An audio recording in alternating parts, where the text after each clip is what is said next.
नमस्कार। आज हम बुद्ध की शिक्षाओं के एक बहुत ही दिलचस्प पहलू पर बात करने जा रहे हैं। ये धम्मपद से लिया गया है, अकेलापन और एकांत। अब सुनने में ये शब्द शायद एक जैसे लगें, पर इनमें जमीन आसमान का फर्क है। और आज के ज़माने में तो ये बात और भी ज़्यादा मायने रखती है ना? हम सब इतने जुड़े हुए हैं सोशल मीडिया पर, शहरों की भीड़ में, फिर भी कई बार अंदर से एक खालीपन, एक अकेलेपन का एहसास होता है। बुद्ध के लिए एकांत कोई उदासी या कमी नहीं थी, वो इसे एक तरह से आज़ादी मानते थे। चलिए इसी गुत्थी को जरा सुलझाने की कोशिश करते हैं। बिल्कुल, और धम्मपद इस विषय पर रोशनी डालने के लिए एक बेहतरीन जरिया है। जी, यह बुद्ध के मूल उपदेशों का सार संग्रह माना जाता है। छोटी छोटी गाथाओं में बहुत गहरी बातें छिपी हैं। और दिलचस्प बात यह है कि बुद्ध खुद समाज के बीच रहते थे, राजाओं, व्यापारियों, आम लोगों सबसे मिलते थे, लेकिन फिर भी वो अक्सर एकांत की तलाश में निकल जाते थे, कभी किसी जंगल में तो कभी किसी शांत गुफा में। यही बात मुझे थोड़ी हैरान करती है। मतलब अगर वो लोगों के बीच थे, उन्हें सिखा रहे थे, तो फिर उन्हें अलग हटने की जरूरत क्यों महसूस होती थी? क्या लोगों का साथ काफी नहीं था, या शायद वो कुछ और खोज रहे थे इन शांत पलों में? ये एक बहुत अच्छा सवाल है, क्योंकि ये हमें सीधे बुद्ध की सोच के केंद्र में ले जाता है। उनके लिए एकांत सिर्फ बाहरी शोर से दूर जाना नहीं था, असल में वो अपने अंदर के शोर को शांत करना था। इसी सोच से जुड़ा धम्मपद का एक श्लोक है, संख्या 61, जो कहता है, यदि कोई समकक्ष या श्रेष्ठ साथी ना मिले तो मनुष्य अकेला ही दृढ़ता पूर्वक चले, मूर्खों के साथ कोई संगति नहीं है। यहाँ समझने वाली बात यह है कि बुद्ध अकेलेपन को कोई समस्या नहीं मान रहे। वो कह रहे हैं कि अगर आपको ऐसे साथी नहीं मिलते जो आपको बेहतर बनने में मदद करें, जिनकी सोच, जिनकी समझ आपके स्तर की हो या आपसे ऊंची हो, तो उन लोगों के साथ रहने से कहीं बेहतर है अकेले चलना, जिनकी संगति आपको नीचे खींच सकती है या जिनकी सोच बुद्ध के शब्दों में मूर्खतापूर्ण है। मूर्खतापूर्ण यानी अज्ञान या नकारात्मकता से भरी हुई। जी हाँ, बिल्कुल। तो ये अकेलापन कोई मजबूरी नहीं, बल्कि एक समझदारी भरा चुनाव है।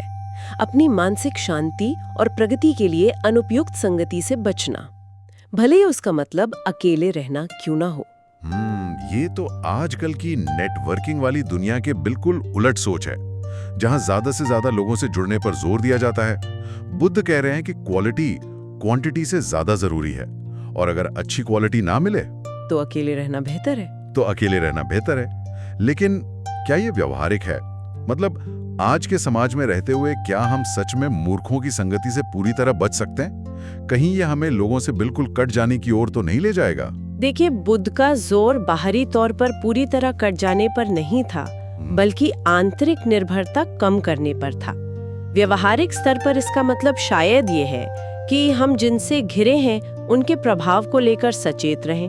हम सबकी संगति में रह सकते हैं जी, लेकिन ये चुनाव हमारा होना चाहिए कि हम किन विचारों को अपने अंदर जगह देते हैं और किन से दूरी बनाए रखते हैं। यहाँ अकेले चलना शायद शारीरिक अकेलेपन से ज्यादा एक तरह की मानसिक स्वतंत्रता का प्रतीक है। अच्छा। हाँ, दूसरों की राय या नकारात्मकता से खुद को प्रभावित न होने देना। अच्छा, तो ये मानसिक स्वतंत्रता की बात है। इससे अकेलापन, जिसे अंग्रेजी में लोनलीनेस कहते हैं, और एकांत यानी सॉलिट्यूड, इनका फर्क और साफ होता है।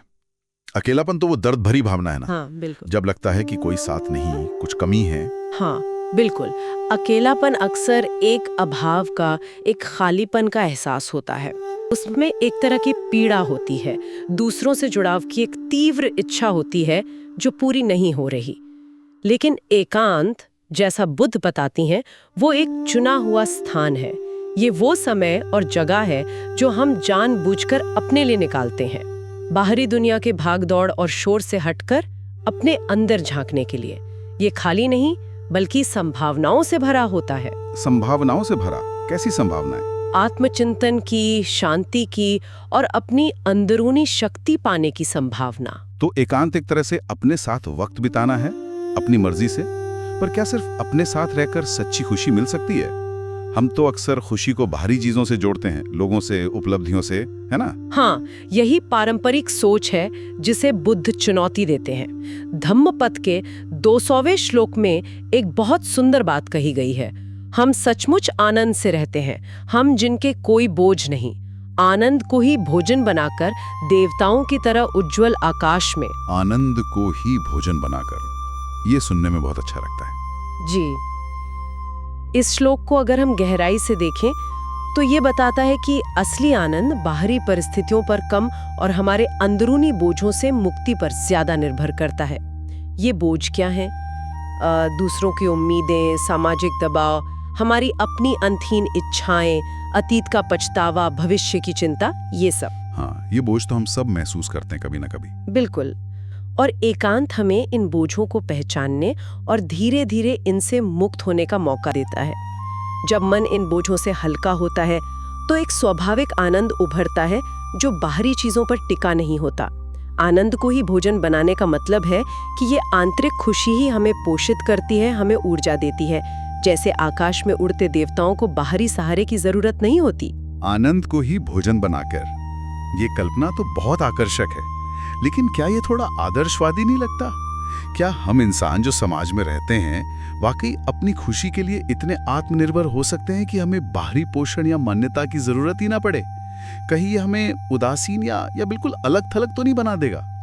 ये सवाल जायज है और बुद्ध का उद्देश्य लोगों को समाज से काटना नहीं था, बल्कि उनकी निर्भरता को बदलना था। ये बाहरी दुनिया से पूरी तरह विमुख होने की बात नहीं है, बल्कि ये समझने की बात है कि हमारी खुशी का स्रोत सिर्फ बाहर नहीं है, वो भीतर भी है, और एकांत हमें उस भीतरी स्रोत से जुड़ने में मदद करता है। अच्छा। जब हम उस भीतरी आनंद का अनुभव करने लगते हैं तो बाहरी चीजों और लोगों से हमारा रिश्ता बदल जाता है। हम उनसे जुड़ते हैं, लेकिन जरूरत या मजबूरी से नहीं, बल्कि स्वतंत्रता और प्रेम से। निर्भरता कम होती है, पर जुड़ाव शायद और गहरा हो सकता है। अच्छा, तो ये निर्भरता कम करने की बात है, रिश्ते खत्म करने की नहीं, ये समझ में आता है। बुद्ध ने भिक्षुओं के एकाकी जीवन की बहुत प्रशंसा की है, जो समाज से दूर ध्यान और चिंतन में लगे रहते थे। शायद इसीलिए कि वो इस आंतरिक स्वतंत्रता को पूरी तरह अनुभव कर पाते थे। हाँ, भिक्षु का जीवन इस आंतरिक खोज के लिए एक आदर्श वातावरण प्रदान करता है। सांसारिक जिम्मेदारियों और भटकावों से दूर रहकर वे अपना पूरा ध्यान मन को समझने और उसे साधने में लगा सकते थे। बुद्ध ने एकांत के महत्व पर बार बार जोर दिया, खासकर उन साधकों के लिए जो ज्ञान और मुक्ति के मार्ग पर गंभीरता से चलना चाहते थे। धम्मपद के श्लोक 329 में वे एक बहुत शक्तिशाली उपमा देती हैं। अकेले रहना ही उत्तम है, मूर्खों के साथ कोई संगति नहीं। एक इंसान अकेला रहे, बुराई ना करे, निश्चिंत रहे, जैसे जंगल में हाथी। जंगल में हाथी, हाँ। इस उपमा की सुंदरता देखिए। जंगल में अकेले घूमने वाला हाथी वो कितना शक्तिशाली, आत्मनिर्भर और शांत होता है। उसे अपनी सुरक्षा या पहचान के लिए किसी झुंड की जरूरत नहीं। वो अपनी ही ताकत में स्थित है, बिना किसी चिंता के, निश्चिंत। बुद्ध इसी तरह की आंतरिक शक्ति और स्वतंत्रता की बात कर रहे हैं, जो एकांत में विकसित हो सकती है। जब व्यक्ति बाहरी प्रभावों और उकसाओं से दूर होता है तो उसके लिए अपने विचारों और कर्मों के प्रति जागरूक रहना आसान हो जाता है। बुराई ना करना और आत्मनियंत्रण का अभ्यास करना सरल हो जाता है। उसकी शांति और खुशी बाहरी परिस्थितियों या दूसरों की मंजूरी पर निर्भर नहीं करती, इसलिए वो निश्चिंत रहता है। हाथी वाली उपमा वाकई एकांत की एक गरिमापूर्ण और सकारात्मक छवि बनाती है। डर या उदासी की नहीं, बल्कि आत्मविश्वास और शांति की। लेकिन फिर वही सवाल मन में आता है, हम जो साधारण गृहस्थ जीवन जी रहे हैं, अपनी रोजमर्रा की भागदौड़ में लगे हैं, हम इस हाथी वाले आदर्श को कैसे पा सकते हैं? हम सब तो जंगल नहीं जा सकते। बिल्कुल नहीं, और शायद उसकी जरूरत भी नहीं है। बुद्ध की शिक्षाओं का सार यही है कि उन्हें उनकी परिस्थितियों से निकालकर अपने जीवन में उतारा जाए। जंगल जाना एक प्रतीक है, बाहरी शोर से हटकर अपने भीतर जाने का। हम अपने जीवन में भी ऐसे मानसिक जंगल बना सकते हैं। मानसिक जंगल, ये कैसे संभव है? मतलब सुनने में अच्छा लग रहा है, पर करें कैसे?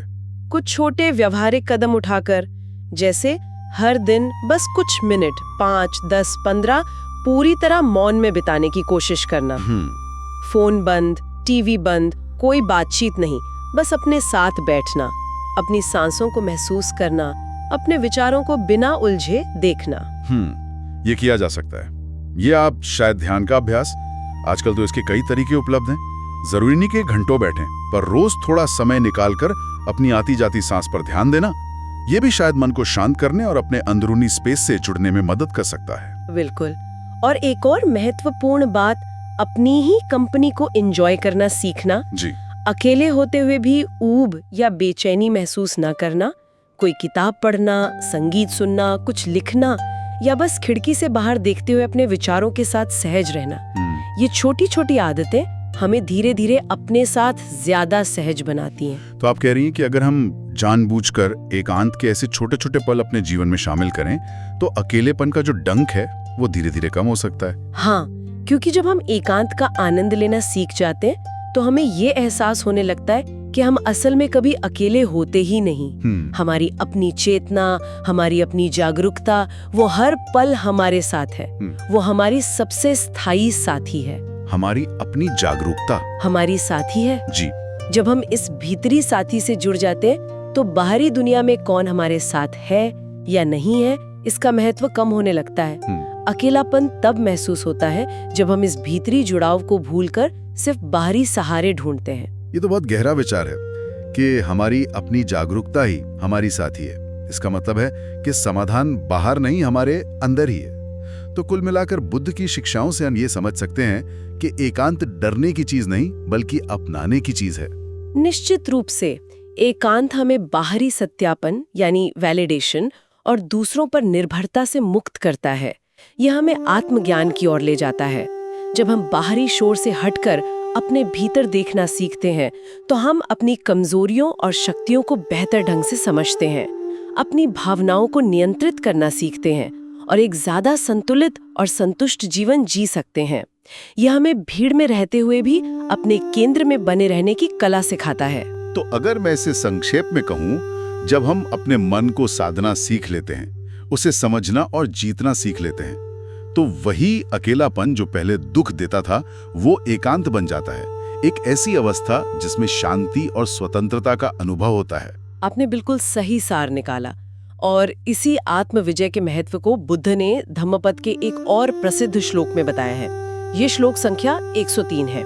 जो स्वयं को जीत लेता है वो उस योद्धा से भी महान है जो युद्ध में हजारों को जीत लेता है। स्वयं को जीतना युद्ध में हजारों को जीतने से भी महान। जी, बाहरी दुनिया की लड़ाइयाँ जीतना, हजारों दुश्मनों को हराना बड़ी बात हो सकती है, लेकिन बुद्ध के अनुसार अपने ही मन पर विजय पाना, अपनी इच्छाओं, क्रोध, ईर्ष्या, अज्ञानता पर काबू पाना उससे भी बड़ी और ज्यादा महत्वपूर्ण जीत है। और ये जीत अक्सर एकांत में किए गए आत्मचिंतन, ध्यान और अभ्यास से ही हासिल होती है। यही वो सच्ची स्वतंत्रता है जिसकी हम बात कर रहे थे। भारी परिस्थितियों से मुक्ति नहीं, बल्कि अपने ही आंतरिक बंधनों से मुक्ति। स्वयं पर विजय, ये वाकई सबसे बड़ी चुनौती और शायद सबसे बड़ी उपलब्धि लगती है। इस पर सोचने के लिए बहुत कुछ है। आज की इस बातचीत को समेटते हुए हम अपने श्रोताओं के लिए एक सवाल छोड़ना चाहेंगे। ये सीधे तौर पर श्लोकों में नहीं है, पर बुद्ध के इन शिक्षाओं की गहराई से जुड़ा है। एकांत के उन क्षणों में जब बाहरी दुनिया का शोर शांत हो जाता है और आप सिर्फ अपने साथ होते हैं, तब आप अपने भीतर की गहराइयों में असल में क्या खोज सकते हैं? वो कौन सी सच्चाई या शांति है जो शायद भीड़ में खो जाती है? ये प्रश्न शायद हमें अपनी अगली मौन की घड़ी में या ध्यान के क्षण में रास्ता दिखा सकता है। इस सार्थक चर्चा के लिए धन्यवाद।